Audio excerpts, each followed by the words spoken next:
Bienvenue à l'introduction à la formation sur la préparation à l'entretien de RSD par Asylum Access Thailand.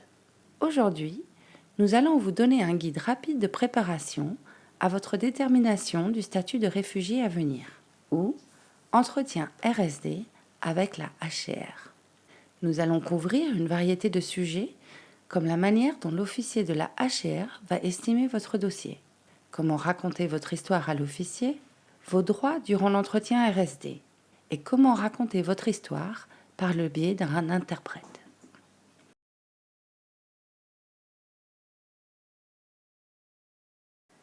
Maintenant, nous allons parler de la définition de réfugié. Il est très important de bien la comprendre parce que la HCR évaluera votre cas en fonction de la manière dont vous remplissez tous les critères de la définition de réfugié. Mais avant de commencer, je veux vous expliquer le contexte dans lequel a émergé la définition de réfugié. La définition de réfugié se trouve dans la Convention de 1951 sur les réfugiés et son protocole de 1967 relatif au statut des réfugiés. C'est aussi ce que nous appelons la Convention de l'ONU sur les réfugiés. Pendant la Seconde Guerre mondiale, un événement appelé l'Holocauste a entraîné la mort d'environ 6 millions de Juifs. Au total, 11 millions de personnes appartenant à diverses minorités sont mortes tragiquement pendant l'Holocauste. Des millions de personnes ont fui l'Europe pour échapper à la persécution. En réponse aux événements de la Seconde Guerre mondiale, de nombreux pays ont créé ce que nous appelons aujourd'hui les Nations Unies. En 1951, certains membres des Nations Unies ont signé la Convention des Nations Unies sur les réfugiés qui stipule que les personnes forcées à fuir leur pays d'origine en raison de persécutions doivent pouvoir recevoir une protection internationale. La Convention des Nations Unies sur les réfugiés a inclus une définition du réfugié qui permet de déterminer les personnes qui ont besoin de cette protection internationale. La Haute Cour des réfugiés, HCR, est l'organe de l'ONU qui protège la Convention des Nations Unies sur le statut des réfugiés.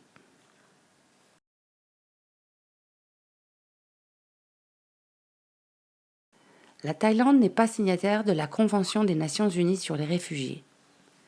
Cela signifie que c'est le travail de la HCR de mener le processus RSD et de déterminer qui répond aux critères de définition du réfugié. Les demandeurs d'asile et les réfugiés ne bénéficient d'aucune protection spéciale en Thaïlande. Les autorités thaïlandaises considèrent les étrangers sans visa valide en tant qu'immigrants illégaux. Cela s'applique aussi aux demandeurs d'asile et aux réfugiés. De ce fait, les demandeurs d'asile et les réfugiés n'ont pas le droit de travailler et subissent le risque d'être arrêtés et détenus. La Thaïlande ne déporte que très rarement les demandeurs d'asile. En fait, même les cas dont le dossier a été clos. Il semble accepter en pratique le principe de non-refoulement, qui est un des principes coutumiers du droit international. Cependant, dans de rares cas, très sensibles politiquement, la Thaïlande peut déporter des demandeurs d'asile ou des réfugiés.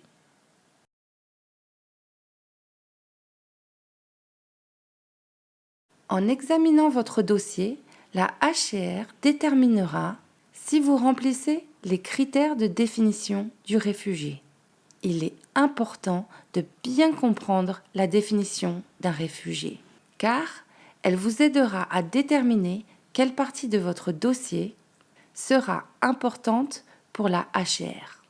Nous avons divisé la définition d'un réfugié en 8 éléments clés. Vous devez correspondre à tous les critères de ces 8 éléments clés pour pouvoir être reconnu en tant que réfugié. Le premier élément. 1. Vous vous trouvez hors de votre pays. La protection internationale ne peut vous être appliquée que si vous vous trouvez en dehors du pays dont vous êtes citoyen. Le deuxième élément. 2. Vous avez une crainte sincère de rentrer dans votre pays d'origine. Vous avez peur de rentrer dans votre pays d'origine. Le troisième élément. 3. Vous avez de bonnes et vraisemblables raisons d'avoir peur. En plus d'avoir une peur sincère de rentrer dans votre pays, vous devez aussi avoir une bonne et vraisemblable raison d'avoir peur.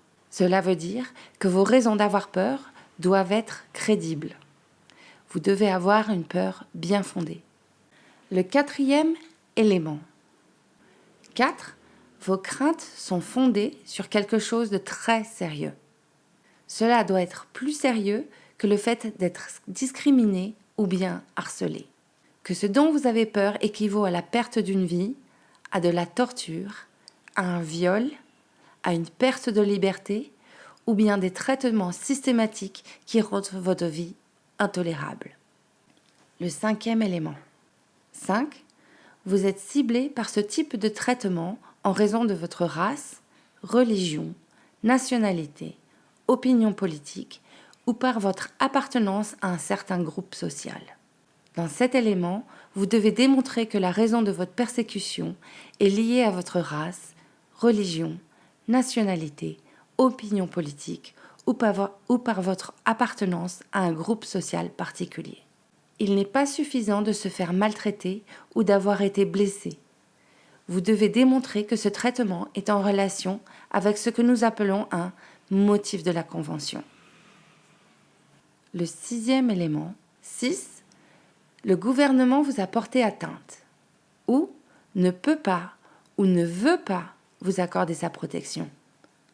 Vous devez démontrer que le gouvernement vous a directement porté atteinte. Ou bien, si vous n'avez pas directement été visé par le gouvernement, vous devez démontrer qu'il n'a pas l'intention ou bien n'a pas les moyens de vous protéger. 7. Vous devrez démontrer qu'il n'est pas raisonnable de vous demander de vous déplacer tout en restant en sécurité dans une autre partie de votre pays. Il n'est pas suffisant de démontrer que vous ne pouvez juste pas vivre dans une ville ou un village en particulier. Vous devez démontrer que si vous rentriez dans votre pays, il n'existe aucun endroit où vous puissiez vivre en sécurité. Ou bien, s'il existait un endroit sûr, qu'il ne soit pas raisonnable d'attendre de vous y déplacer. 8. Vous devez démontrer que si vous rentriez dans votre pays, vous vous confronteriez à un danger sérieux. Si vous avez subi des préjudices dans le passé, il est important de le faire savoir à la HCR. Cependant, vous devez malgré tout démontrer que si vous rentriez dans votre pays d'origine, vous vous exposeriez de nouveau à des risques sérieux. Revoyons à nouveau la définition de réfugié. 1. Vous vous trouvez hors de votre pays. 2. Vous avez une crainte sincère de rentrer dans votre pays d'origine. 3. Vous avez de bonnes et vraisemblables raisons d'avoir peur. 4. Vos craintes sont fondées sur quelque chose de très sérieux. 5. Vous êtes ciblé par ce type de traitement en raison de votre race, religion, nationalité, opinion politique ou par votre appartenance à un certain groupe social. 6. Le gouvernement vous a porté atteinte ou ne peut pas ou ne veut pas vous accorder sa protection. 7. Vous devrez démontrer qu'il n'est pas raisonnable de vous demander de vous déplacer tout en restant en sécurité dans une autre partie de votre pays. 8. Vous devez démontrer que si vous rentriez dans votre pays, vous vous confronteriez à un danger sérieux. Rappelez-vous bien que vous devez remplir tous ces critères pour pouvoir être reconnu en tant que réfugié. Regardons certains exemples ensemble. Madame Lego vient du Legoland. Elle appartient à une minorité ethnique, les Légonasiens. Un jour, alors qu'elle rentrait chez elle en marchant depuis le marché, un homme la frappe et lui vole son sac. Elle est blessée à la tête. Madame Lego décide de porter plainte auprès de la police. La police ouvre immédiatement une enquête sur l'incident et arrête l'homme qui l'a attaqué. L'agresseur de Madame Lego se fait emprisonner pour son crime. Madame Lego ne pense pas qu'elle va se faire attaquer de nouveau. Malgré tout, Madame Lego décide qu'elle ne veut pas rester au Legoland et part pour le Wonderland 4 mois plus tard. Revenons sur la définition du réfugié pour voir si Madame Lego pourrait être reconnue en tant que réfugié. 1. Vous vous trouvez hors de votre pays. Ici, Madame Lego se trouve en dehors de son pays puisqu'elle a quitté le Legoland et qu'elle est partie pour le Wonderland. Madame Lego remplit donc le premier critère. 2. Vous avez une crainte sincère de rentrer dans votre pays d'origine. Ici, il est difficile de déterminer si Madame Lego a des craintes sincères de rentrer au Legoland. Pourtant, Madame Lego a dit qu'elle ne pense pas qu'une attaque puisse de nouveau arriver. Madame Lego n'a donc sans doute pas de crainte sincère de rentrer dans son pays. Madame Lego ne remplit donc pas ce critère. 3. Vous avez de bonnes et vraisemblables raisons d'avoir peur. Ici, Madame Lego ne semble pas avoir de bonnes et légitimes raisons d'avoir peur. L'agresseur de Madame Lego a été arrêté et emprisonné. Bien qu'il puisse déjà être sorti de prison, il n'y a aucune raison de penser qu'il va de nouveau l'agresser. De plus, Madame Lego ne craint pas non plus d'être agressée de nouveau. Madame Lego ne remplit pas cette condition. 4. Vos craintes sont fondées sur quelque chose de très sérieux. Ici, nous pourrions imaginer que Madame Lego ait des craintes d'être à nouveau attaquée, bien que selon elle, il y ait peu de chances que cela arrive de nouveau. Imaginons tout de même qu'elle craigne d'être agressée de nouveau. Nous devrons alors examiner si l'objet de ces craintes est réellement sérieux ou non. Être la victime d'un vol est terrible, mais cela n'équivaut pas à la perte d'une vie, à la torture, à un viol, à la privation de liberté ou à bien des traitements systématiques qui rendent la vie intolérable. Madame Lego ne remplit pas ce critère. 5. Vous êtes ciblé par ce traitement en raison de votre race, religion, nationalité, opinion politique ou par votre appartenance à un certain groupe social. Ici, nous savons que Madame Lego appartient à une minorité ethnique, les Légonasiens. Cependant, il ne paraît pas clair que Madame Lego ait été singularisée ou ciblée par son attaqueur en raison de son appartenance ethnique.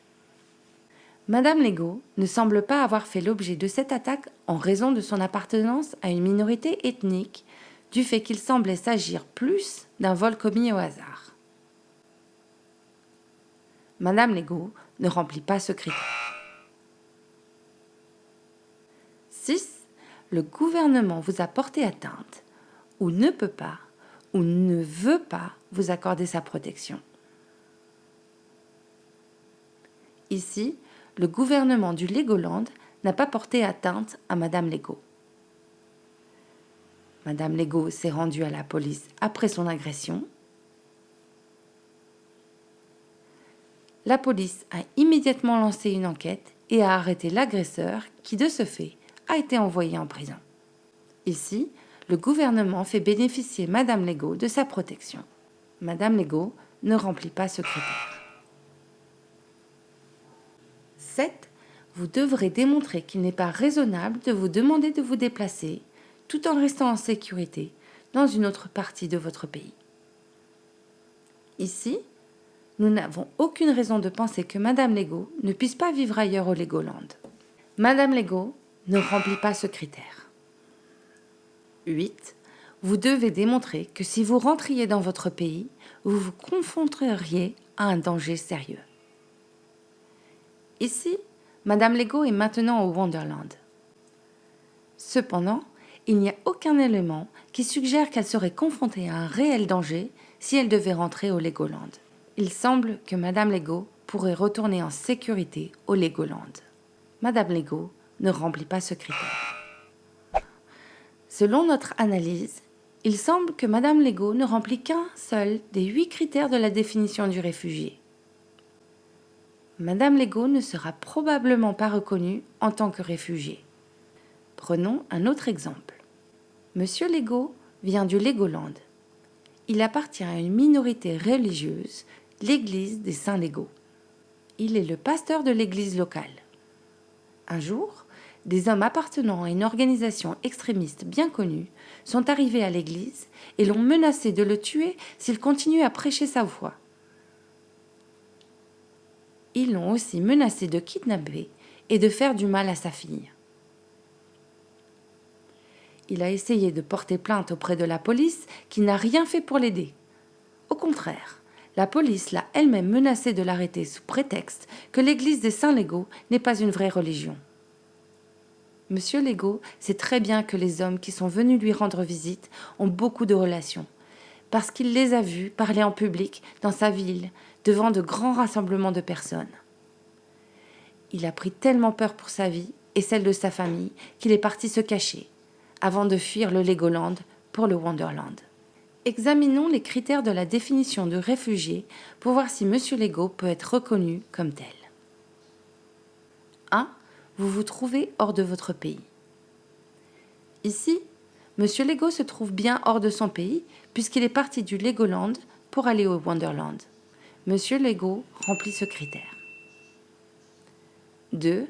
Vous avez une peur sincère de rentrer dans votre pays d'origine. Ici, les preuves de Monsieur Legault sont importantes.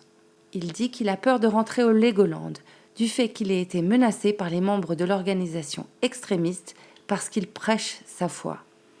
Ensuite, quand il est allé à la police, celle-ci l'a menacé de l'arrêter. Il semble qu'il y ait de bonnes chances que les déclarations de Monsieur Legault concernant ses craintes soient sincères. Monsieur Legault remplit le deuxième critère. 3. Vous avez de bonnes et légitimes raisons d'avoir peur. Ici, Monsieur Legault peut avoir de bonnes et légitimes raisons d'avoir peur.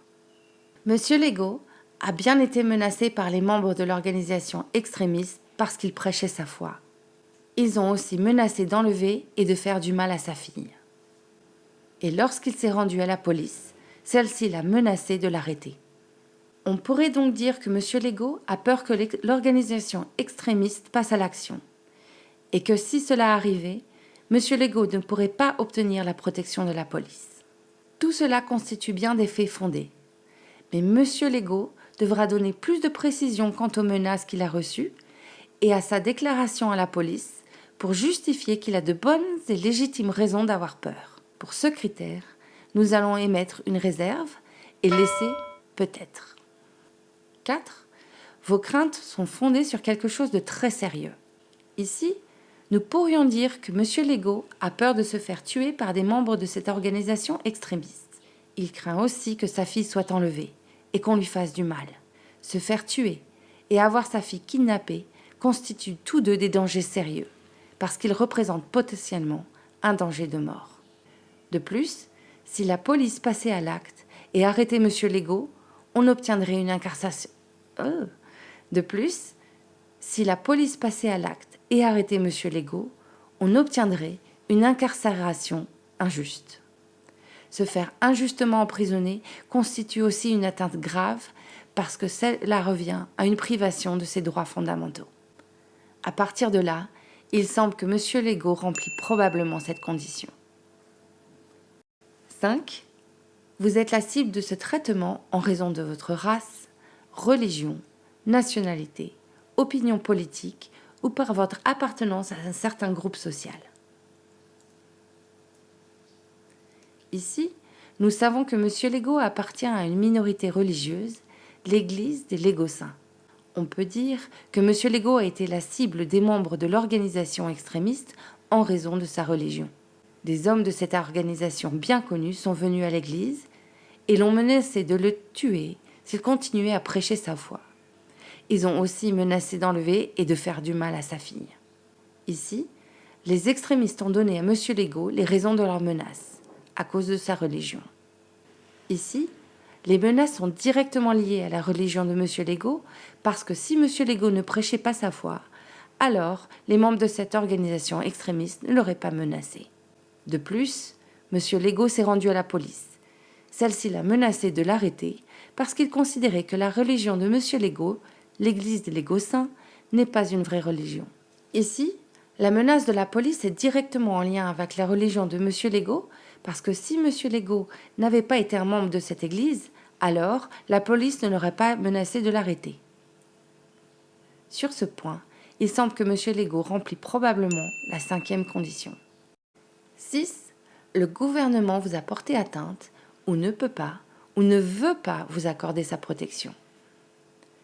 Ici, le gouvernement de Legoland n'a pas porté atteinte à Monsieur Legault. Donc, nous devons déterminer si le gouvernement ne veut ou ne peut pas accorder sa protection à M. Legault. Ici, M. Legault est allé à la police pour rapporter les menaces qui ont été faites à son encontre. Seulement, la police a menacé en retour d'arrêter M. Legault à cause de sa religion, au lieu d'aider M. Legault en enquêtant sur les menaces qu'il a reçues.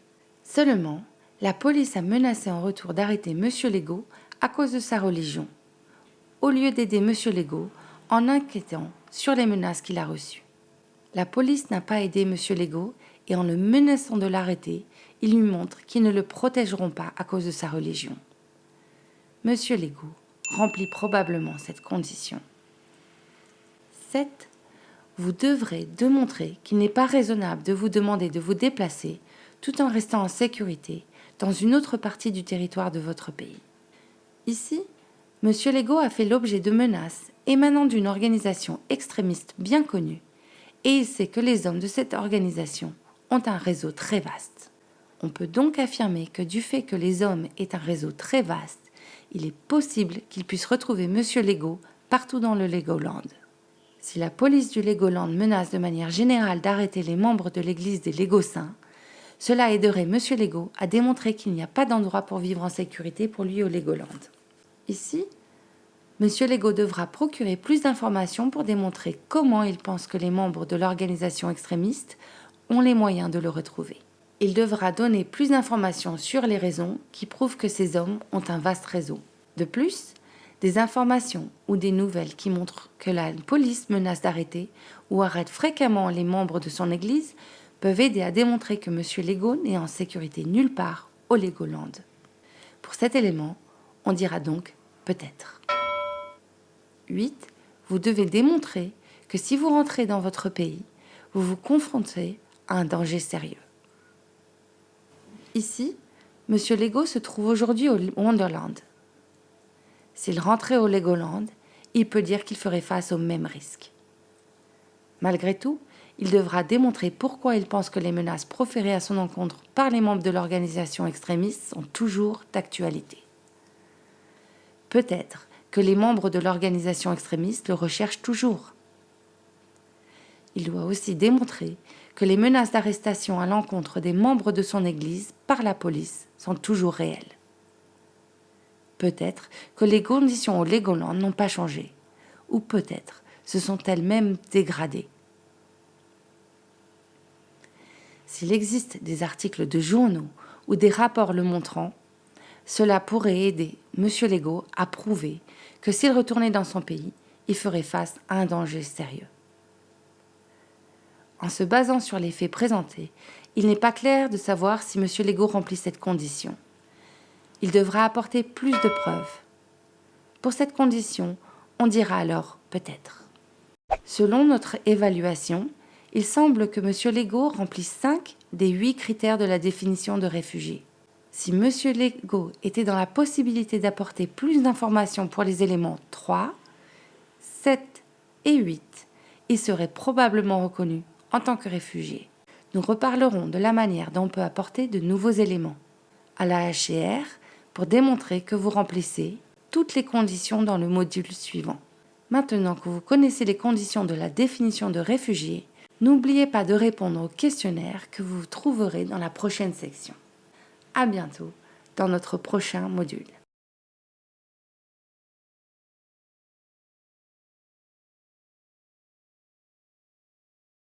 Dans ce module, nous allons parler de la notion de crédibilité, qui est un sujet important en relation avec votre entretien. Votre entretien de RSD va durer sans doute plusieurs heures. Maintenant, pourquoi la HCR souhaiterait vous interviewer pendant autant de temps ? La HCR va examiner votre crédibilité.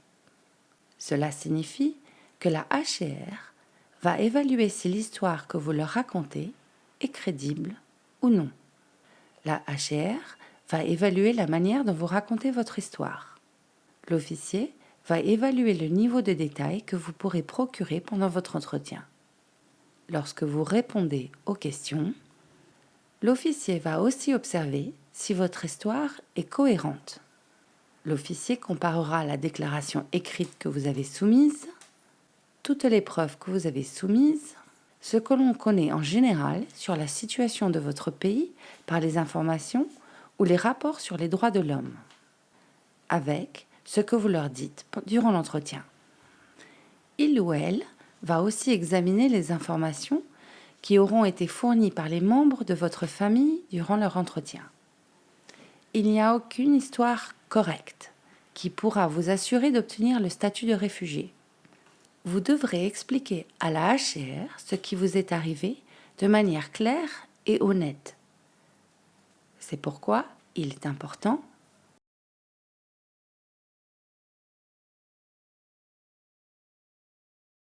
Une des manières de rendre votre recours plus crédible et clair est d'établir une chronologie des événements.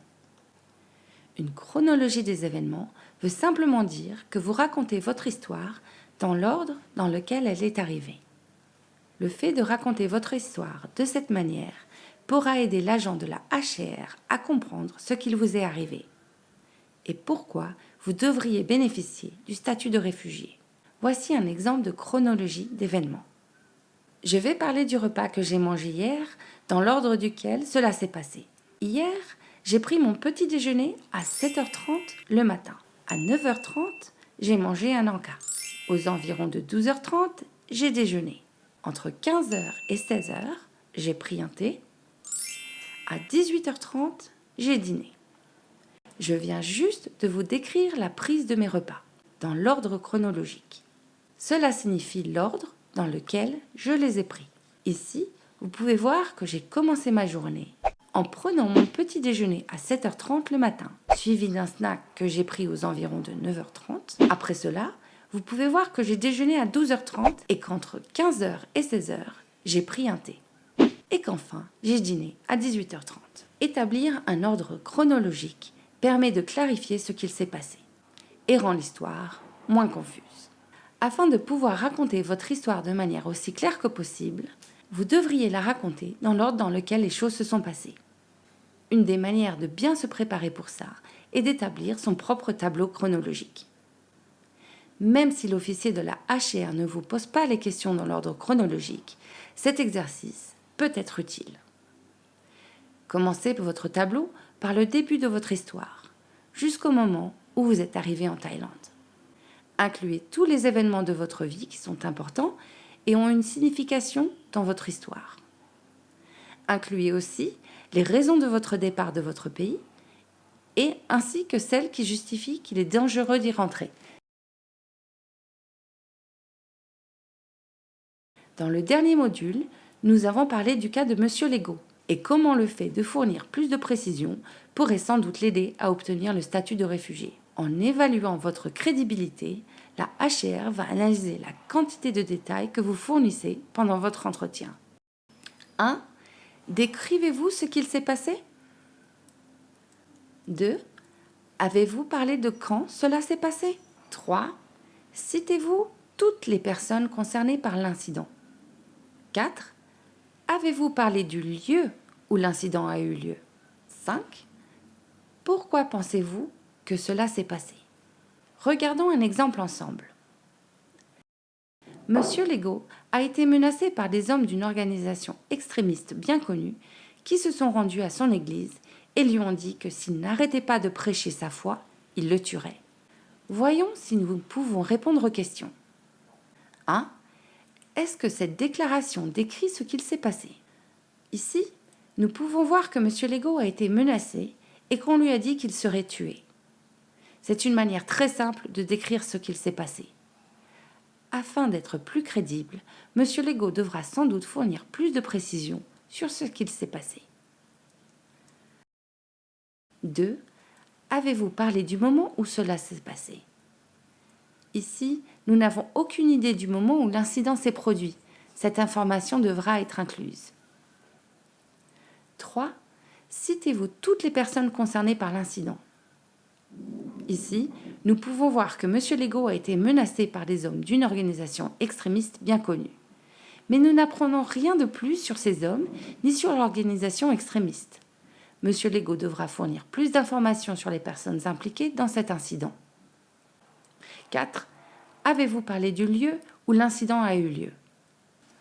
Ici, Nous savons que l'incident a eu lieu à l'église de Monsieur Legault. Mais nous ne connaissons pas la ville ni le nom de la rue où l'église se trouve. Monsieur Legault devra fournir plus d'informations sur son église. 5. Pourquoi pensez-vous que cela s'est passé? Ici, on peut supposer que Monsieur Legault a été menacé en raison du fait qu'il prêche sa foi. Mais nous aurons besoin de plus d'informations pour le prouver.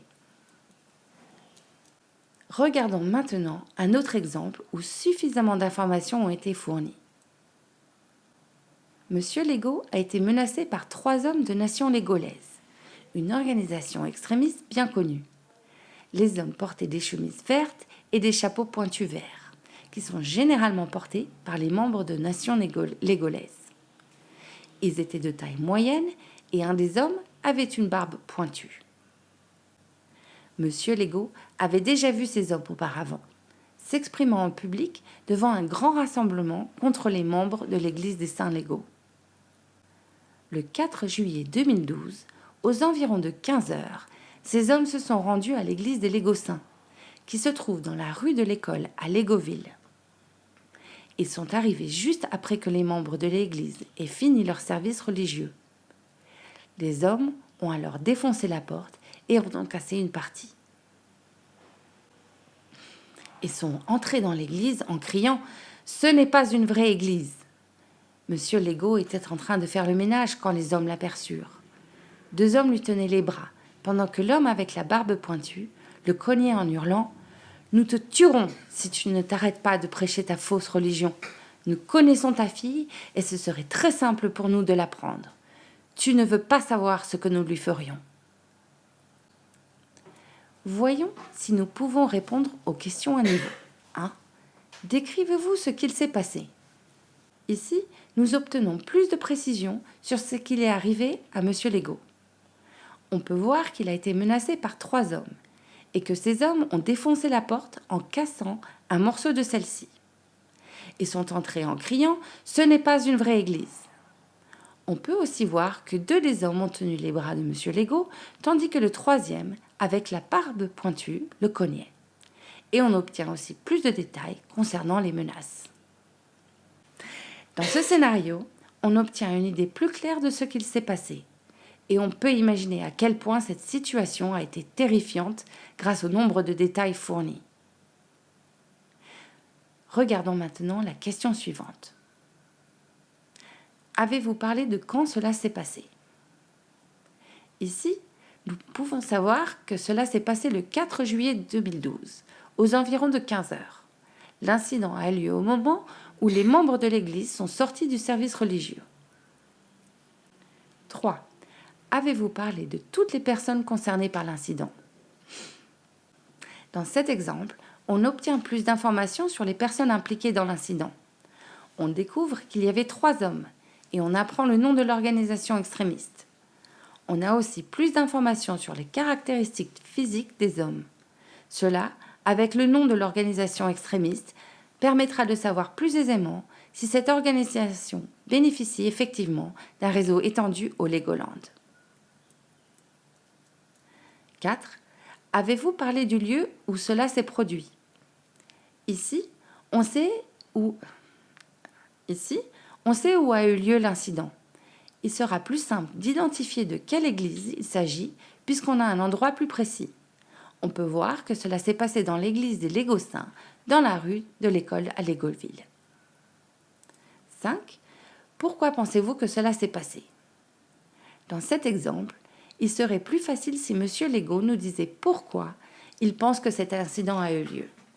Les hommes sont entrés dans l'église en criant « Ce n'est pas une vraie église !» Et l'homme avec la barbe pointue lui a dit « Nous te tuerons si tu n'arrêtes pas de prêcher cette fausse religion !» Il paraît raisonnable pour Monsieur Legault de penser qu'il a été attaqué et menacé à cause de sa religion.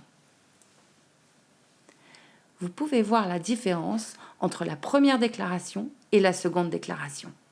La première déclaration était très générale, tandis que la seconde déclaration contenait plus de détails. Ainsi, elle a permis d'obtenir une image plus précise de ce qui est arrivé à Monsieur Legault. Voici la fin de ce module. N'oubliez pas de répondre au questionnaire qui suit ce module. Rendez-vous pour le dernier module.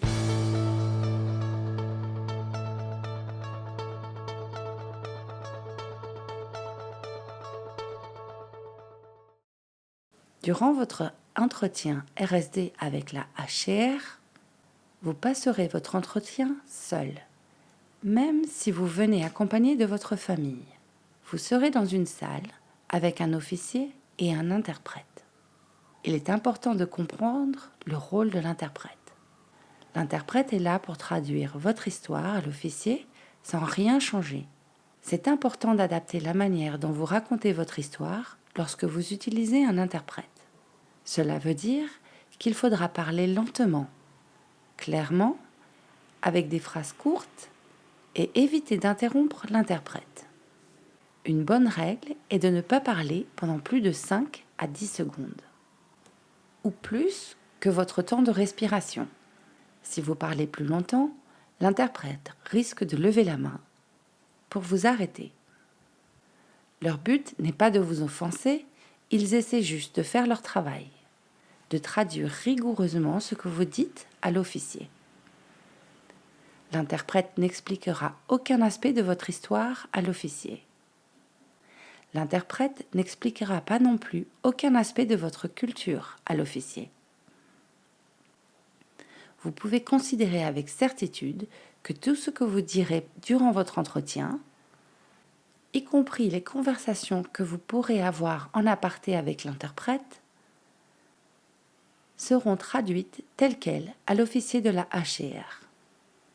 Rappelez-vous qu'il relève de votre responsabilité de communiquer de telle manière que l'officier de la HCR puisse vous comprendre.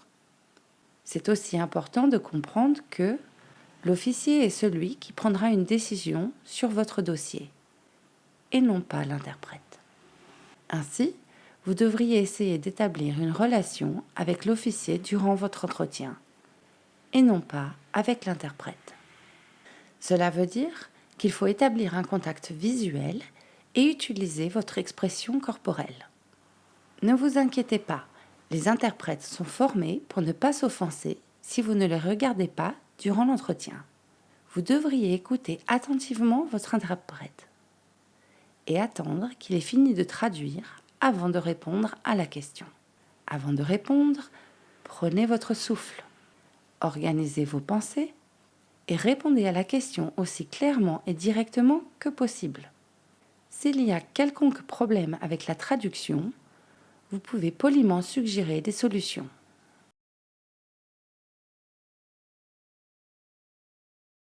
Vous avez le droit de demander un officier différent ou un autre interprète durant votre entretien. Si l'interprète ne parle pas votre langue natale ou la langue que vous parlez couramment, vous pouvez le faire savoir à l'officier de manière polie et en demander un qui parle la même langue que vous. Si vous pensez que l'interprète ne traduit pas de manière correcte, vous pouvez le notifier poliment à l'officier et demander un interprète différent. Si l'officier qui vous fait passer l'entretien se comporte de manière inappropriée ou d'une manière qui vous laisse penser que vous ne pouvez pas parler des détails intimes de votre dossier, vous avez le droit de demander qu'un officier différent puisse vous faire passer l'entretien. Sachez que votre entretien peut être remis à une autre date si vous demandez un autre officier ou un autre interprète. Cependant, il est plus important que vous puissiez vous sentir à l'aise pour parler de votre dossier, même si cela veut dire que votre entretien est remis à plus tard. Vous avez aussi le droit de prendre des pauses pendant votre entretien. C'est notamment important si votre entretien prend beaucoup de temps ou si vous parlez d'incidents qui vous émeuvent ou qui ont été traumatisants. Vous avez aussi le droit de demander de l'eau ou des mouchoirs.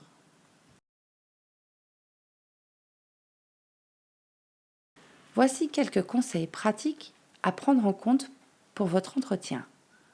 Essayez d'arriver en avance, car si vous êtes en retard, votre entretien peut être remis à plus tard. Vous pouvez y passer la journée, donc assurez-vous d'avoir assez de nourriture et d'eau, vos médicaments ou tout autre nécessaire dont votre famille pourrait avoir besoin pendant la journée. Rappelez-vous, s'il vous plaît, de prendre de l'eau en plus et un parapluie, parce que vous pourriez avoir à attendre dehors avant votre entretien. Prenez tous vos documents personnels et les informations supplémentaires pour votre entretien, ainsi que tout ce que vous avez déjà soumis auparavant. Votre entretien sera enregistré. Cependant, vous n'obtiendrez pas de copie de cet enregistrement. L'officier prendra des notes pendant l'entretien et écrira une description narrative de votre témoignage. Prenez soin de répondre au dossier de l'officier aussi directement que possible et de fournir autant de détails clés que possible. À la fin de votre entretien, on vous donnera la possibilité d'ajouter des informations qui n'auraient pas été discutées pendant l'entretien. À ce stade, vous pourrez fournir des détails essentiels de votre histoire. Et vous pouvez aussi reprendre des éléments de la définition de réfugié qui n'auraient pas été discutés. Voici la fin de notre formation. Si vous avez des questions, vous pouvez vous adresser à un agent d'AAT. N'oubliez pas de répondre au questionnaire que vous trouverez dans la prochaine section. De la part d'AAT, nous vous souhaitons un entretien réussi. Koponka.